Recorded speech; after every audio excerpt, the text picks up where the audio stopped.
La première chose que j'ai entendue, ce ne furent pas les cris de mon fils, mais les rires des invités. Le tintement des flûtes de champagne résonnait dans l'air, tandis qu'un quatuor à cordes jouait sur la terrasse du jardin. Quelqu'un portait un toast à l'avenir de ma sœur. Et, étouffé par ce brouhaha, j'ai perçu le petit son familier qu'Olivier émettait toujours quand le monde devenait trop bruyant. Mon fils de 9 ans avait plaqué ses 2 mains sur ses oreilles. Sa respiration s'accéléra, saccadée. Ses épaules se voûtèrent. Je reconnus les signes immédiatement, une surcharge sensorielle. J'ai posé mon verre et me suis dirigé vers lui. Olivier. Il a levé les yeux, scrutant la foule jusqu'à croiser mon regard. Sa panique s'est un peu apaisée. J'arrive, mon chéri. Je n'étais qu'à 3 mètres. Soudain, Vanessa s'est interposée entre nous. Elle portait encore la bague de fiançailles que Daniel lui avait passée au doigt. Moins d'1 heure plus tôt. Les invités les entouraient pour prendre des photos. Elle a souri pour les objectifs, puis a baissé les yeux vers Olivier. Son sourire a disparu. Tu peux arrêter de tout gâcher, pour une fois, a-t-elle sifflé entre ses dents serrées. Olivier n'a pas répondu. Il ne le pouvait pas. Quand il était submergé, les mots étaient la première chose qu'il perdait. Il se balançait doucement d'un pied sur l'autre, ses doigts pressant plus fort contre ses oreilles. La musique avait monté d'un cran, quelqu'un avait branché les haut-parleurs extérieurs. Des enfants couraient autour de la piscine en criant. Trop. Beaucoup trop. Je suis arrivé juste au moment où Vanessa saisissait le poignet d'Olivier. Il a eu un violent tressaillement. Lâche-le. Elle m'a ignoré. Les invités commençaient à remarquer la scène. Une femme a chuchoté. Qu'est-ce qui ne va pas avec cet enfant? Vanessa a entendu. Une vague de honte a inondé son visage. Elle a balayé du regard la centaine de convives. Partenaires d'affaires, amis, parents de Daniel, collègues, tout le monde regardait. Puis, elle a fait quelque chose que je revis encore dans mes cauchemars, elle a giflé mon fils. Le bruit a résonné sur le patio. Olivier a trébuché, les yeux écarquillés. Non pas par la douleur, mais parce qu'on l'avait touché sans prévenir. Je me suis précipité, mais elle l'a poussé. Des 2 mains, droit vers le grand bassin. Olivier a disparu sous l'eau. Il n'y a même pas eu assez d'éclaboussures pour couvrir la musique. Pendant une seconde irréelle, personne n'a bougé. J'ai hurlé. Olivier. J'ai fait 3. Peut-être 4 pas. Puis, une main s'est abattue sur mon cou. Celle de mon père. Richard Morgan m'a saisi à la gorge par derrière, me tirant en arrière. Avec une telle violence que mes pieds ont quitté le sol. L'air a quitté mes poumons. Papa. J'ai griffé son avant-bras. Il a resserré sa prise, son visage à quelques centimètres du mien. Il n'y avait aucune panique dans ses yeux, seulement du dégoût. S'il ne peut pas survivre. Il a serré plus fort. Point, il ne mérite pas de vivre. Le temps s'est arrêté.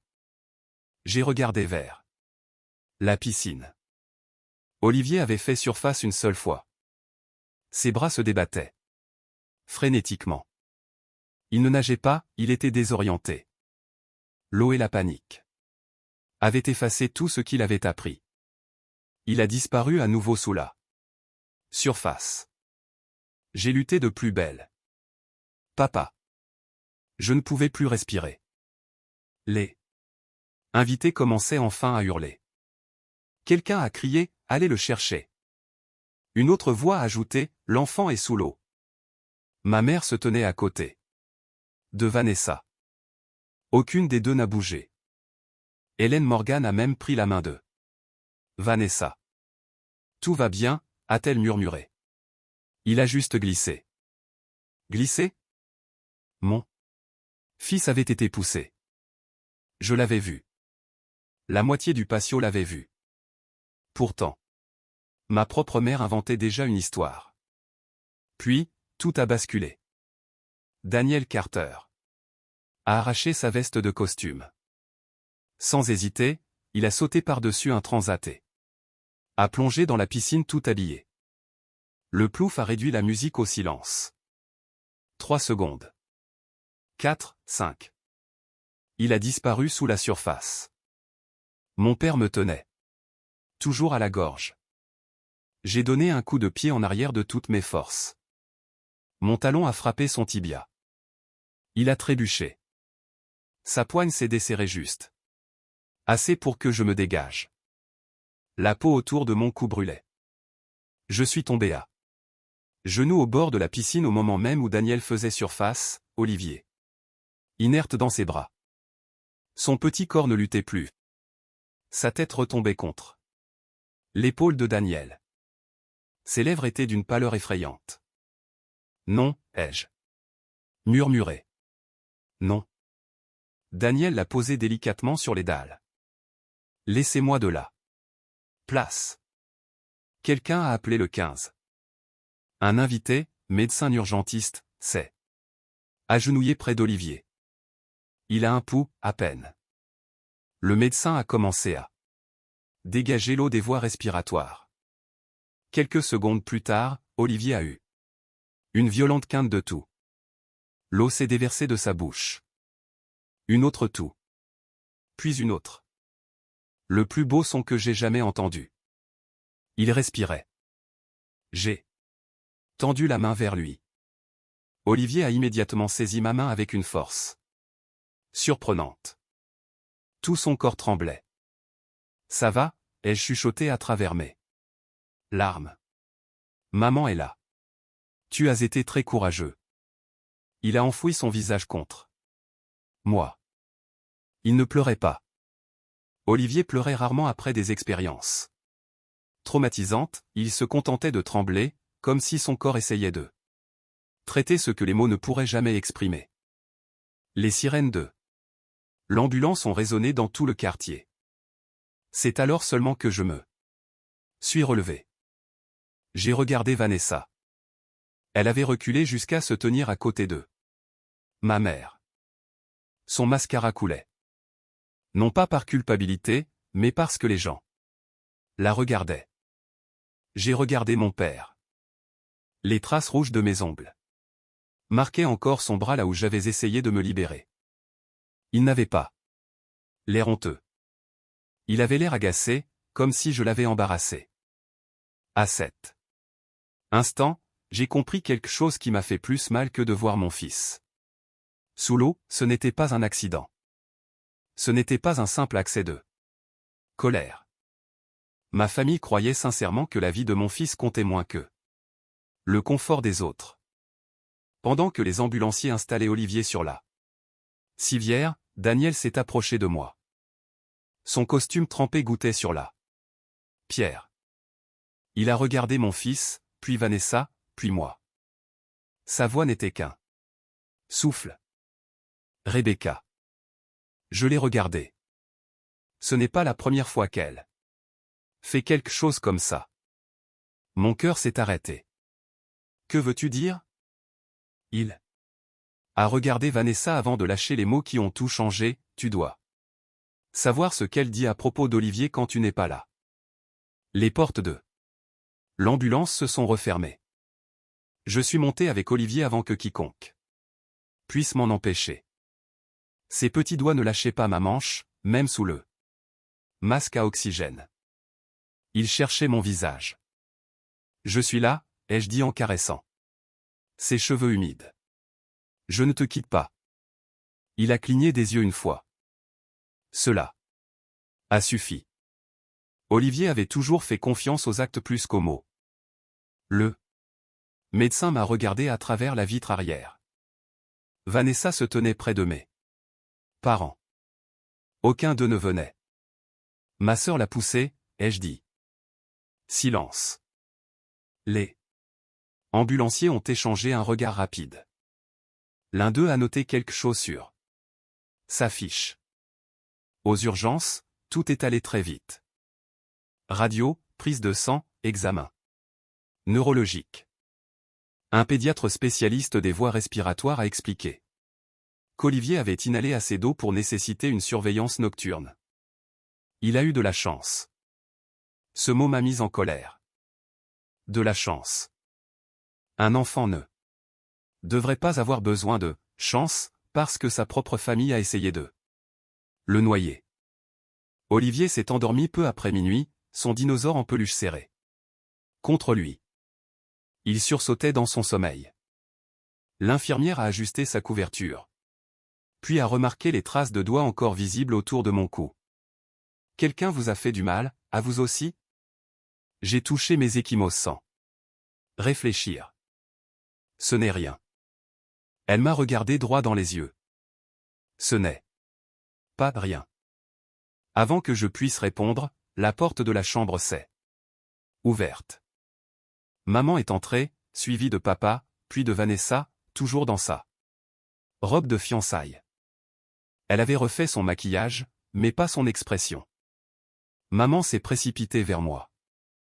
Oh, Rebecca, quel terrible accident! Je l'ai fixé. Accident?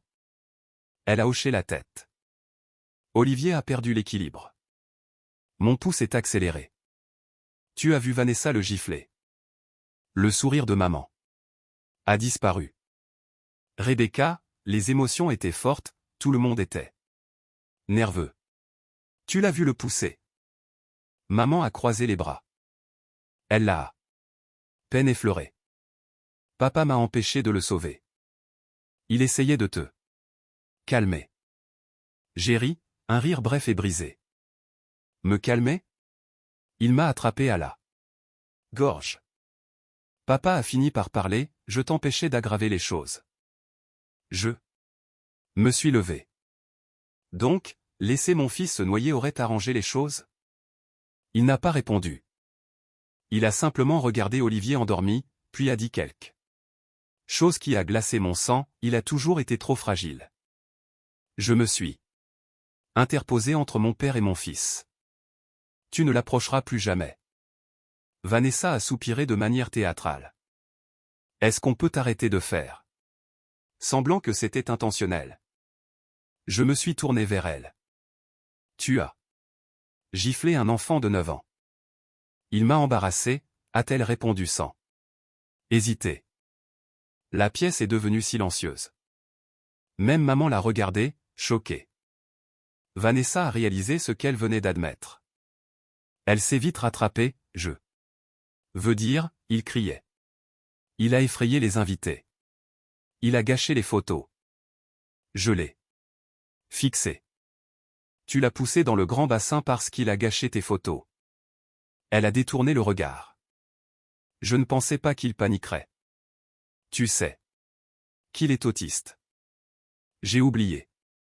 Non, ai-je répondu doucement. Tu t'en fichais. On a frappé à la porte. Un policier en uniforme est entré. Madame Morgan? Oui. Je suis l'officier Melissa Grant. Nous devons prendre votre déposition. Avant que je puisse répondre, papa a fait un pas en avant. Il n'y a pas grand-chose à dire. Il a glissé. Je l'ai coupé. Non. Papa m'a regardé avec fureur. L'officier Grant a ouvert son carnet. Je vous écoute. Ma sœur a frappé mon fils, puis l'a poussé dans la piscine. Mon père m'a physiquement empêché d'aller le chercher. Maman est intervenue, Rebecca est sous le choc. L'officier Grant a levé la main. Madame Morgan, je vais entendre chacun séparément. Cette phrase a changé l'atmosphère. Pour la première fois de la soirée, mes parents avaient l'air nerveux. 1 heure plus tard, l'officier Grant est revenu, accompagné d'un enquêteur de la brigade de protection des mineurs, le détective Laura Simons. Elle a fermé la porte et a demandé doucement, Rebecca, est-ce que quelqu'un dans votre famille a déjà fait du mal à Olivier auparavant? J'ai répondu immédiatement, non, puis je me suis arrêté. Des souvenirs ont fait surface. Olivier refusant d'approcher. Vanessa, les bleus inexpliqués après le dîner de Noël, la crise de panique après Pâques, ces demandes constantes, est-ce qu'on peut rentrer à la maison, maman? Le détective Simons a remarqué mon expression. Qu'est-ce qu'il y a? J'ai dégluti. Je ne sais plus. Au lever du soleil, Daniel est arrivé. Épuisé. Il n'était pas rentré chez lui. Il portait encore la blouse d'hôpital qu'on lui avait donnée. Il s'est tenu près du lit d'Olivier. Je suis content. Qu'il aille bien. Moi aussi. Pendant un long moment, nous n'avons rien dit. Puis il a regardé vers la porte. Rebecca, je dois te dire quelque chose. Il a pris une profonde inspiration. Vanessa n'a pas été cruelle juste hier. Elle l'est depuis longtemps. Mon estomac s'est noué. Que veux-tu dire?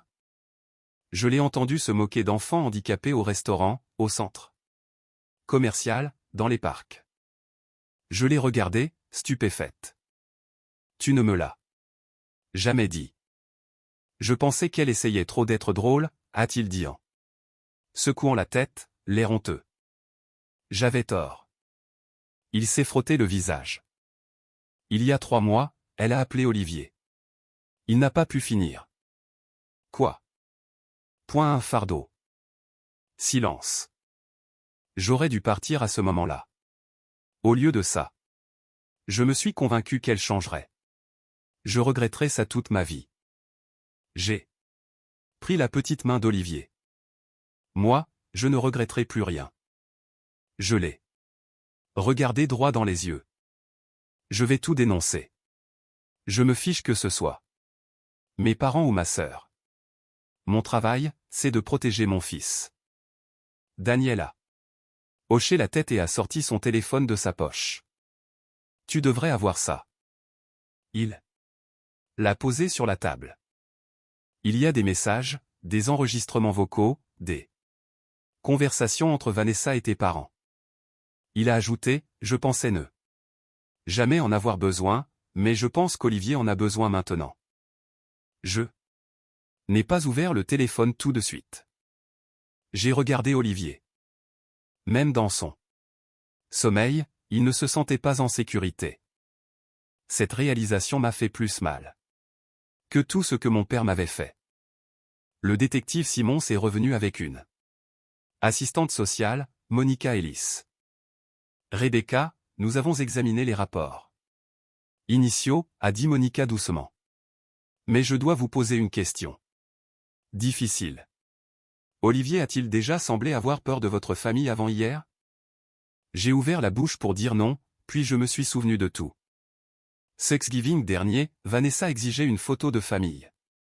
Olivier se couvrait les oreilles parce que tout le monde criait. Vanessa avait levé les yeux au ciel, il ne peut pas agir normalement pendant 30 secondes? Olivier s'était caché derrière moi. Je pensais qu'il était simplement débordé. Je me demandais maintenant s'il ne se cachait pas d'elle. Noël dernier, Olivier était rentré avec un bleu sur le bras. Papa avait ri, les garçons, ça chahute. Olivier ne l'avait jamais contredit. Moi non plus. L'anniversaire de maman. Olivier avait refusé de sortir de la voiture. Il avait tellement pleuré qu'il en avait été malade. J'avais annulé le dîner. Maman s'était plainte pendant des semaines que j'avais gâché une autre réunion de famille. Elle n'avait jamais demandé pourquoi Olivier était terrifié. À quoi pensez-vous, a demandé Monica. Je pense que j'ai trouvé des excuses pour des choses que j'aurais dû remettre en question. Le détective Simons s'est penché en avant. C'est plus courant qu'on ne le pense quand ce sont les proches qui blessent un enfant. On cherche des explications innocentes parce que l'alternative est insupportable. Des larmes ont rempli mes yeux. J'aurais dû le protéger plus tôt. Non, a dit Monica. Vous l'avez protégé aujourd'hui. C'est ça qui compte. Cet après-midi-là, le détective Simons a demandé la permission de parler à Olivier avec une pédopsychologue spécialisée. J'ai accepté, à condition de rester à proximité. La salle d'entretien ne ressemblait pas à un commissariat. Des chaises colorées, des livres, des puzzles. L'intervieweuse, Mademoiselle Anna, a passé 20 minutes à parler de dinosaures avec Olivier avant de poser une seule question sur la fête. Olivier s'est détendu. Puis elle a demandé doucement. Que s'est-il passé près de la piscine? Olivier a regardé le tapis. Il a pris 2 figurines, une grande et une petite. Il a placé la petite près d'un tissu bleu représentant l'eau, puis l'a poussée dedans. Mademoiselle Anna a attendu. Olivier a pointé la plus grande figurine. Tante Vanessa. Il a pris une autre figurine, l'a placée derrière celle de la mère, puis l'a serrée fort. Grand-père. Il a arrêté là, maman. Puis, il a chuchoté quelque chose qui a glacé tout le monde dans la pièce. Mademoiselle Anna l'a regardé. Qu'est-ce que tu veux dire par cette fois? Olivier a continué de fixer les jouets. Tante Vanessa dit, maman choisit toujours moi. Silence. Donc elle s'énerve. Elle dit que je gâche tout. Mon cœur s'est brisé. Combien de fois avait-il porté ces mots tout seul? Plus tard ce soir-là, Daniel m'a rejoint à la cafétéria de l'hôpital. Il a déverrouillé son téléphone. Il y avait des mois de messages dans une conversation de groupe. Vanessa, maman, papa, Daniel. Vanessa. Tu es obligé de l'emmener dimanche. Il va encore faire une scène. Maman. Rebecca refuse de le laisser avec une babysitter. Papa, elle le couve. Trop, ce gamin. Après Pâques, Vanessa, il a hurlé pendant la moitié du repas. Papa, une bonne fessée aurait réglé ça il y a des années. Ma main tremblait. Daniel a fait défiler un message vocal. La voix de Vanessa a rempli la pièce. Je jure que chaque événement devient le show Olivier. J'aimerais que Rebecca arrête de l'emmener partout. Puis la voix de ma mère, on pense tous la même chose. Je ne pouvais plus écouter. Je ne savais pas. Daniel a hoché la tête tristement. Je sais. J'aurais dû te montrer plus tôt. Le lendemain matin, le détective Simons est revenu avec le conseiller d'orientation d'Olivier, son ergothérapeute et son professeur. Ils ont tous décrit le même enfant, gentil, doux, drôle, brillant. Mais chacun a mentionné la même chose, il devenait anxieux chaque fois qu'une réunion de famille approchait. Chaque histoire concordait. Ce n'était pas parce que quelqu'un les avait coachés, mais parce qu'ils avaient tous vu des morceaux de la même vérité. À quand remonte la dernière fois qu'Olivier a demandé à ne pas assister à l'un de vos événements, a demandé l'assistante sociale. Je n'ai pas eu besoin de réfléchir. À chaque fois. Il n'avait jamais eu peur de la foule, il avait eu peur d'eux. Cette réalisation m'a laissé sans voix. Ce soir-là, près du lit d'Olivier, je lui ai écarté une mèche de cheveux. Il a ouvert les yeux et a chuchoté, maman, pardon. Mon cœur s'est brisé. Tu n'as rien à te faire pardonner. J'ai mis tante Vanessa en colère. Non, ai-je dit, la voix tremblante. Elle a fait des choix. Tu n'as rien fait de mal. Est-ce qu'on va y retourner? Il parlait de la maison de mes parents. Non, mon chéri. Personne ne te fera plus jamais de mal. Il a refermé les yeux. Pour la première fois depuis l'ambulance, son visage était apaisé. À l'extérieur, le détective Simons a baissé son dossier. Rebecca, je pense que cette enquête va devenir bien plus grande qu'un après-midi au bord d'une piscine. Olivier est rentré chez lui 6 jours plus tard. Mais la blessure qui m'inquiétait le plus n'était pas médicale, c'était sa façon de regarder par-dessus son épaule. Chaque fois qu'on frappait à la porte. La première nuit, il a demandé à laisser la lumière du couloir allumée. La deuxième, si, grand-mère savait où on habitait. La troisième, il a poussé les chaises de la salle à manger contre la porte d'entrée. Je n'avais jamais vu ça. J'ai attendu qu'il dorme pour pleurer. Le lundi suivant, j'ai rencontré le procureur. Vous comprenez qu'une fois ces plaintes déposées, il n'y aura peut-être plus de réconciliation possible? J'ai répondu sans hésiter, je n'essaie pas de sauver ma relation avec ma famille. J'essaie de sauver mon fils. Le juge a signé une ordonnance de protection. Vanessa, Richard, Hélène. Aucun d'eux ne pouvait nous contacter. Ils ne pouvaient plus approcher notre maison, l'école, le centre de thérapie, ni le centre de loisirs. J'ai eu l'impression de pouvoir enfin respirer. La surprise suivante est venue de Daniel. Il est passé à la maison, non pas avec des excuses, mais avec 3 cartons. J'ai fait mes valises. C'est fini. Tu as rompu tes fiançailles? Il a hoché la tête. La bague est rendue, le mariage est annulé. Tu n'étais pas obligé de faire ça pour moi. Je ne le fais pas pour toi, dit-il calmement. Je le fais parce que j'ai enfin accepté qui elle est. J'ai réalisé que je construisais un avenir avec quelqu'un capable de blesser un enfant effrayé. Je ne pourrais pas vivre avec ça. Il m'a tendu une enveloppe. J'ai déjà donné des copies au détective.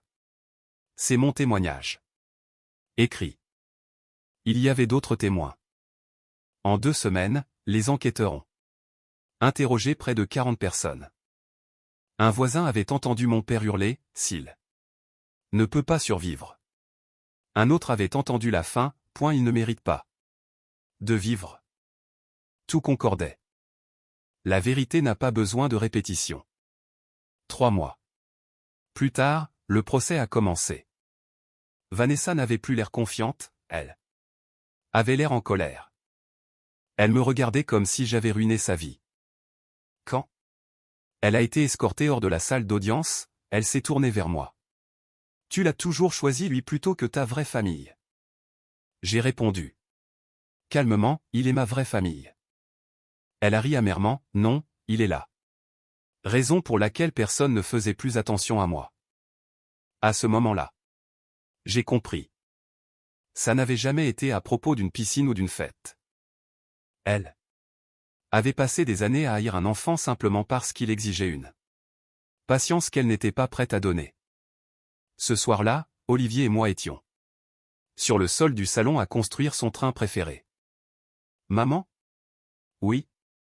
Est-ce qu'on peut faire les anniversaires chez nous maintenant? J'ai souri. Je pense que c'est une merveilleuse idée. Pas de cris. Pas de cris. Pas de musique forte? Pas de musique forte. Il a réfléchi. Mes amis peuvent venir? Autant que tu veux. Il a posé le petit train sur les rails et a souri. Alors, je pense que les anniversaires seront amusants maintenant. J'ai regardé le train faire le tour de la pièce. Pendant des années, j'avais cru que maintenir ma famille ensemble protégeait mon fils. Maintenant, je comprenais. La vérité, protéger mon fils signifiait laisser ma famille partir. Le procès a duré 9 mois. À la fin, Vanessa a été reconnue coupable d'agression sur mineur, et mon père de complicité et d'obstruction à la justice. Ce n'était pas une victoire parce que l'argent ou la prison règlent tout. C'était une victoire parce que son avenir ne dépendrait plus jamais de ceux qui lui avaient fait du mal. 1 an plus tard, nous étions à la piscine du centre de thérapie. Olivier portait des lunettes de natation un peu trop grandes. Son instructrice, Maya, s'est agenouillée. Pas de précipitation. On y va quand tu es prêt. Olivier a hoché la tête. Pas de panique, pas de tremblement. Juste de la concentration. Il s'est avancé et a plongé. Mon cœur a fait un bond, puis Olivier a fait surface en riant. Un vrai rire. Il a nagé vers Maya avec des mouvements assurés. J'ai pleuré de joie. Regarde-le, ai-je murmuré à mon compagnon. Il n'a plus peur. Après le cours, Maya lui a remis une médaille. Devant, il était écrit. Le courage, ce n'est pas de ne jamais avoir peur. Le courage, c'est de retourner dans l'eau. Olivier a couru vers moi, maman. J'en ai une. Il m'a serré dans ses bras. J'ai été courageux, maman. Je l'ai regardé. Non, mon chéri. Tu as été courageux parce que tu es revenu pour moi. Quelques mois plus tard, nous avons ouvert le Arbor Center, un programme de loisirs conçu pour les enfants handicapés et leurs familles. Natation adaptée, espace sensoriel, soutien familial. Tout ce dont j'avais manqué. Ce soir-là, après le départ de tous, Olivier et moi étions assis au bord de la piscine vide. Maman? Est-ce que tu penses que grand-mère ne m'aime toujours pas? J'ai pris une grande inspiration. Je pense que grand-mère a fait de très mauvais choix. C'est parce que je suis autiste? J'ai doucement tourné son visage vers le mien. Non. Jamais ne crois ça. Ce qui est arrivé n'est pas de ton fait. C'est le résultat de leur cruauté, et c'est leur échec, pas le tien. Il a réfléchi. Et a souri. Je suis content qu'on n'aille plus chez eux. Moi aussi. Nous avons éteint les lumières. À l'entrée, un panneau en bois disait « Chaque enfant mérite d'être protégé, surtout quand il ne peut pas se protéger lui-même. » Mes parents pensaient que mon fils était trop différent pour mériter d'être sauvé. Ma sœur pensait que son handicap était un inconvénient. Le tribunal, les enquêteurs, les enseignants et les étrangers qui nous ont soutenus n'étaient pas d'accord. Mais le plus important, c'est qu'Olivier a fini par ne plus être d'accord. Il a cessé de croire qu'il y avait quelque chose de défectueux chez lui. Il a enfin compris que le problème avait toujours été chez ceux qui choisissaient la cruauté plutôt que la compassion. Et c'est devenu la plus grande victoire de ma vie, non pas de voir ceux qui lui ont fait du mal perdre, mais de voir mon fils croire enfin qu'il méritait d'être aimé.